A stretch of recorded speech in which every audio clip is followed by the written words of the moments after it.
Mesdames et messieurs, bonjour, je suis ravi de vous retrouver pour ce nouvel épisode du Carton. Aujourd'hui, on va faire le point sur le début de saison des rookies. Il y en a qui cartonnent, il y en a d'autres qui sont un peu plus dans le dur. Alors pour analyser tout ça, deux genoux avec moi aujourd'hui. Teddy Pérez et Florian Tixier sont avec nous. La forme les gars?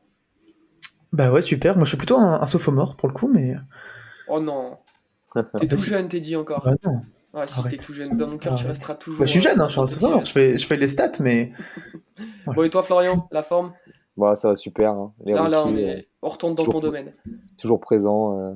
Bientôt, je vais travailler dans une crèche, mais c'est super. Oula, oh là là, bon allez, on commence tout de suite pour faire pas de temps.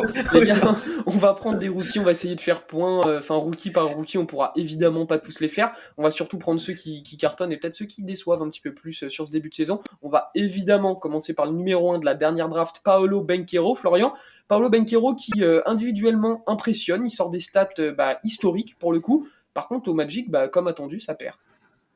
Ouais, bah, c'est vrai qu'on avait eu le débat juste après la draft. Est-ce que Banchero méritait bien son statut de numéro un. On annonçait Smith et on annonçait Holmgren, etc. Bonjour messieurs, oui, il le mérite.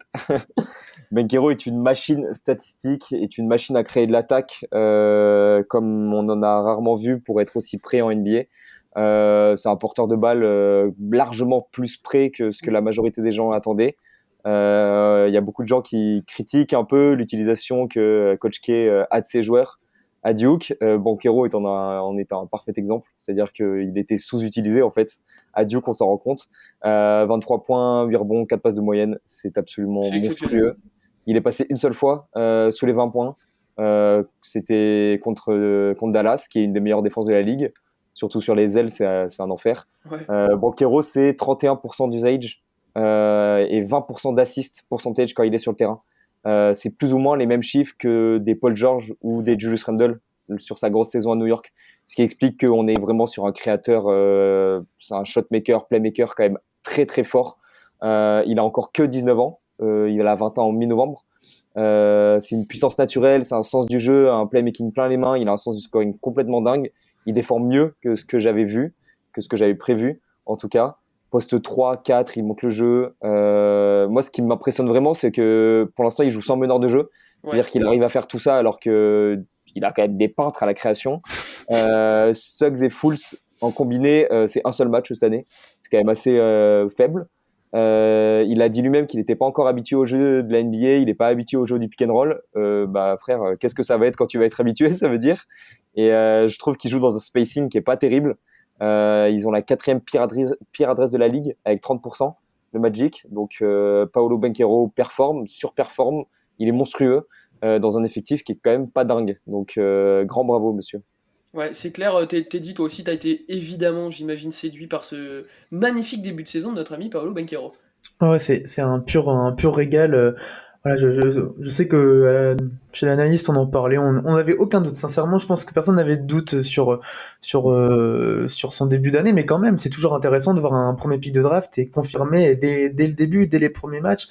C'est plutôt sur les records qu'il a cessé qu'il a cessé de battre qui sont un peu surprenants quand même. Mais c'est déjà le voir balle en main. T'as l'impression que le gars est là depuis 10 piges, quoi. Enfin, voilà, ok, il n'y a pas de meneur, hein, Flo l'a rappelé, c'est clair, mais en fait, c'est lui qui porte la balle, c'est lui qui porte les attaques, il a déjà des highlights, pardon. Donc, en fait, c'est un truc, genre, assez dingue. Enfin, tu le vois, il est en confiance déjà. Au niveau de son corps, il était clairement Ouais. prêt. NBA ready, il y a pas de souci, on le savait.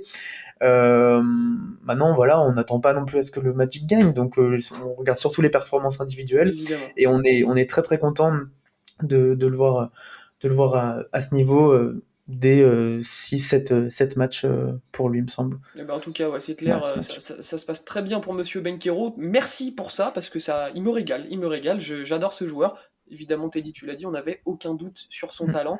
Là, Florian, on va passer sur un joueur que tu apprécies particulièrement. C'est un peu ton petit bébé.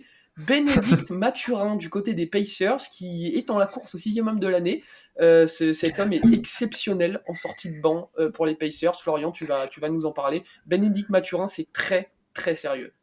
Il est dans la course au MVP. Qu'est-ce que tu racontes? Arrête. Non, le tombeur de record. Moi, j'avais beaucoup de doutes sur Bénédicte Mathurin.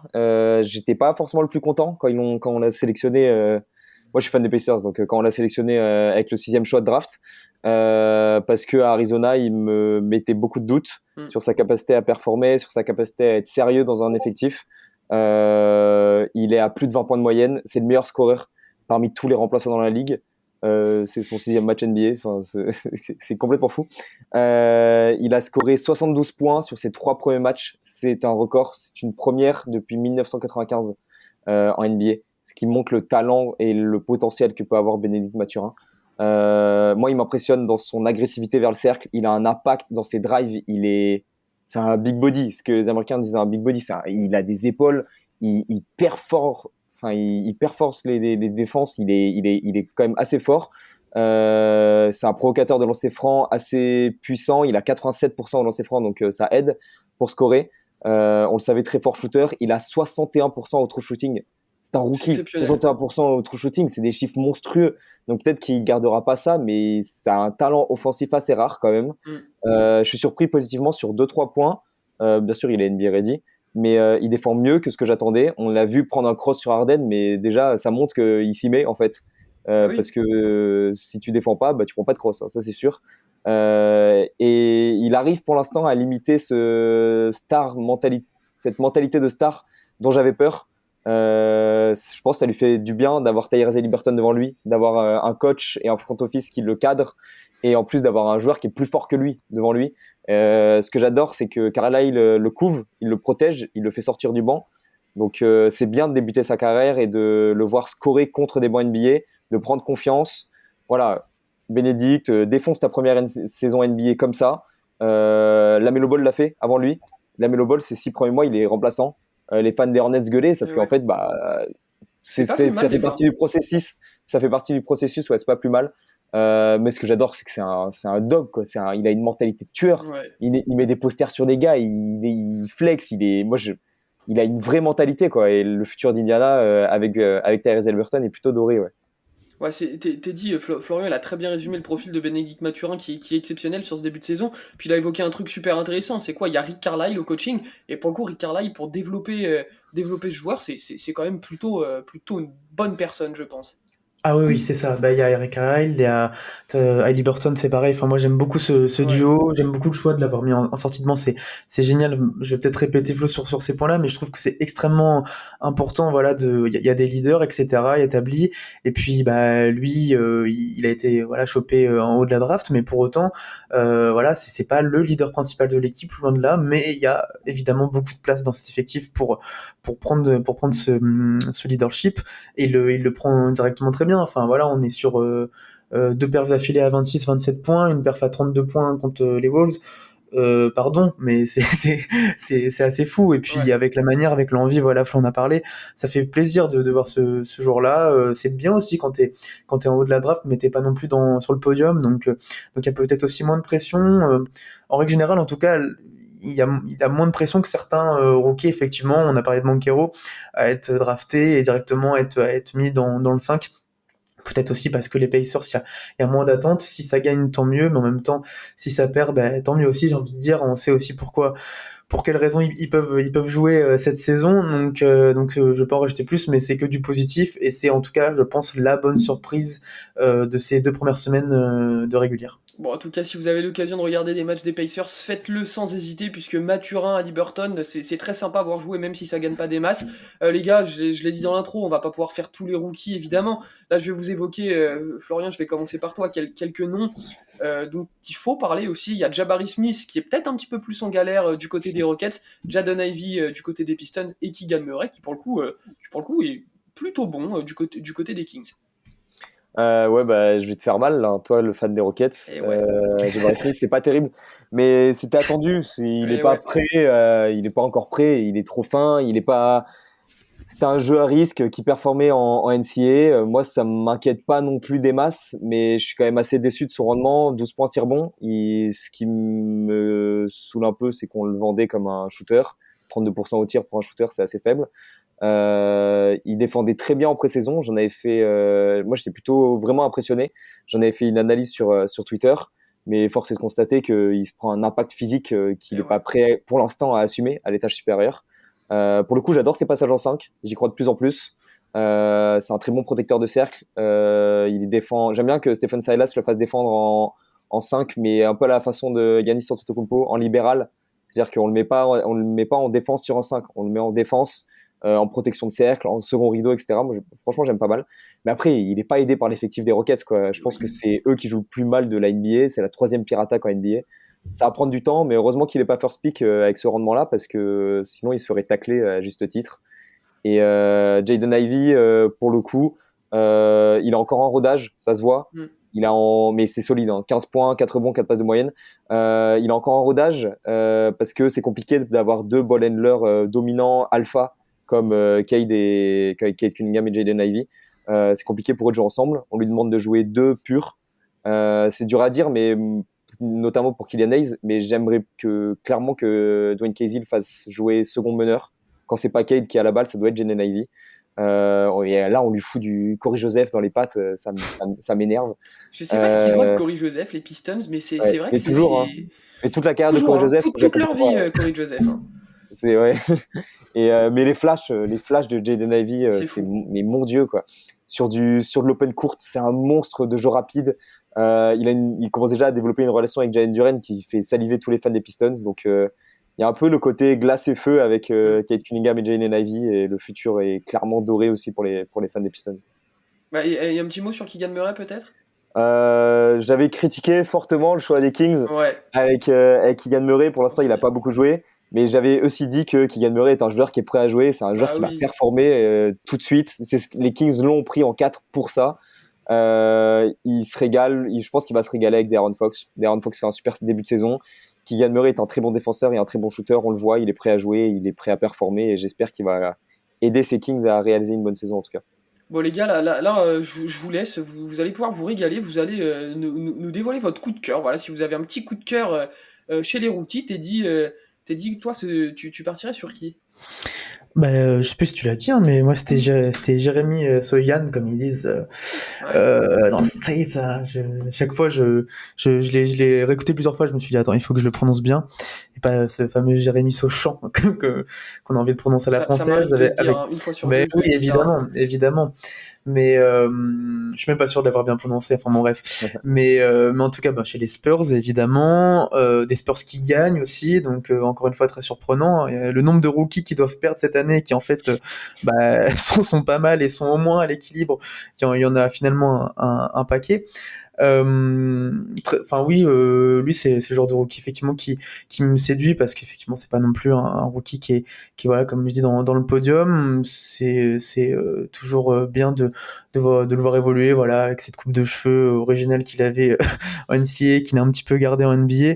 Bon, mis à part ça, moi il me plaît bien au niveau de sa polyvalence qu'il peut aussi apporter. C'est toujours beaucoup de volonté, beaucoup d'activités en fait sur le terrain. On le voit en contre-attaque, dans le jeu rapide, il est là, il sait finir proche du cercle. Je sais que Flo a une petite critique sur ses finitions plutôt loin du cercle. Effectivement, il a un peu galéré, c'est son shoot qui doit travailler. Ça va venir, oui. Ceci étant, il est quand même déjà en 3 points, il est sur un peu tous ceux qu'on a cités, c'est celui qui a le moins bon pourcentage. Évidemment, il a 23%, il me semble, à longue distance. C'est pas non plus sa qualité première, mais il arrive quand même à en marquer quelques-uns, donc ça va être en cours. Mais dans ce bon début de saison des Spurs, il se fait clairement remarquer. Pour citer quelques stats de son gros match, bon, il n'est pas non plus à des stats folles, évidemment, c'est pas le principal scoreur de l'équipe, mais voilà, il enchaîne avec 3 matchs d'affilée à plus de 10 points. Donc petit à petit, voilà, faut pas oublier, on en demande aussi beaucoup souvent aux rookies. Moi, j'ai l'impression que déjà ce gars, il peut apporter une bonne équipe. Alors, je sais pas si c'est un franchise player, j'en sais rien. Mais en tout cas, ça peut être un très très bon lieutenant, et ça c'est certain. Petit à petit, voilà, il y a beaucoup, je trouve, il y a beaucoup de joueurs qui ressemblent à ce profil, ou qui essaient de, voilà, c'est un joueur moderne, NBA ready, ça c'est certain. En tout cas, petit à petit, on l'a vu, on a eu la confirmation. Moi, il me fait kiffer. Je suis pas, voilà, j'ai choisi aussi parce que voilà, on est un peu surpris des Spurs et dans ces Spurs-là, il y a lui qui m'a fait kiffer sur certaines séquences. Bon, en tout Voilà, cas, il aura peut-être l'occasion de remporter sa première bague dès sa saison hockey avec les Spurs, évidemment, puisque les évidemment, Spurs sont en train de retourner la conférence Ouest. c'est Toi, ça. Alors Florian, pour le coup, alors je te sais fan de Bénédicte Mathurin, je sais que t'aimes bien Jaden Ivey, et alors là, tu pars du côté de Portland et tu restes dans le joueur bondissant sur Athletic. Ouais, Shaedon Sharp. Bonjour, je suis la pépite cachée de la draft que tout le monde annonçait, quoi. Avant la draft, il y avait 2 scénarios pour Shaedon Sharp. Soit on avait survendu un joueur qu'on n'avait pas vu jouer, un joueur trop jeune, un joueur qui performait contre des élèves de primaire, quoi, la dernière fois qu'on l'avait vu sur un terrain. Soit c'était un banger complet, et ben on est sur le deuxième scénario. Shaedon Sharp, c'est un athlétisme de dingue, C'est de affolant. mammouth. Enfin, ce mec va se faire mal à la tête un jour, il va mettre un coup de tête dans la planche, quoi. C'est terrible. Et il a un shoot. On le savait qu'il avait développé un shoot vraiment très très solide sur ses dernières saisons de high school, l'époque où il a vraiment pété. Et cette année, c'est 43% à 3 points. Pour un joueur qui vient d'avoir 19 ans, 43% à 3 points. Tout à l'heure, tu parlais de Jérémy Sohan, 43% à 3 si là, c'est un jour. Non mais Non, mais, arrête. non, non, moi, il m'impressionne. Je le pensais pas aussi près. Il a une compréhension du jeu pour son âge qui est quand même assez folle.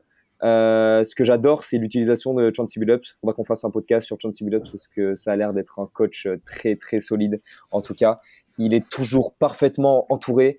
Il a toujours un créateur de premier plan à côté. Il joue tout le temps, soit avec Lillard, soit avec Anthony Simons. J'aime beaucoup, à part dans les garbage time évidemment, mais j'aime beaucoup. Il est entouré par des défenseurs solides. Il est entouré par toujours il y a Drew Eubanks ou Yusuf Nurkic à côté de lui pour lui mettre des bons gros écrans. Billups l'envoie pas au feu. Il lui met des bons systèmes. Il l'utilise sur de l'open court. J'adore son utilisation. J'adore sa progression. Il vient d'avoir 19 ans. Le ciel est sa limite. Enfin, pour moi, c'est encore aujourd'hui, avec Jaden Ivey, c'est les 2 plus gros potentiels. Ils ont le plafond le plus haut. Sharp a un plafond monstrueux, en fait. Moi, je suis C'est fan. clair que Sharp a un plafond assez infini. D'ailleurs, je l'avais mis rookie de l'année, moi, dans mes prédictions de début Ah ouais, saison. C'est mon rookie de l'année. osé. Ambitieux, Ah ouais. mais bon, vu Benkero et Bénédicte Mathurin, comment ils commencent, ça risque d'être un peu compliqué s'ils continuent comme ça tout le long de la saison. Mais je l'avais mis rookie de l'année, donc voilà, on verra bien. En tout cas, vous qui nous regardez et qui nous écoutez, dites-nous ce que vous avez pensé de ce début de saison des rookies qu'on vient d'évoquer. Puis dites-nous si on n'a pas parlé de certains rookies qui vous ont fait kiffer. On se fera un plaisir de vous répondre et de regarder tout ça avec vous. Teddy? Désolé pour les fans de Kessie, peut-être qu'ils se sont dit on va enfin parler de nous, c'est les jeunes. Non, ça Désolé, va. hein, pas pour cette fois, pas pour cette fois. Pas pour cette fois, ce sera pour une prochaine fois. Ici, on a assez parlé de vous cet été, c'est bon, plus de C'est ça. Casey. Bon, en tout cas, merci de nous avoir écoutés et n'hésitez pas à nous dire les rookies qui vous font kiffer en commentaire. Lillard, long range three.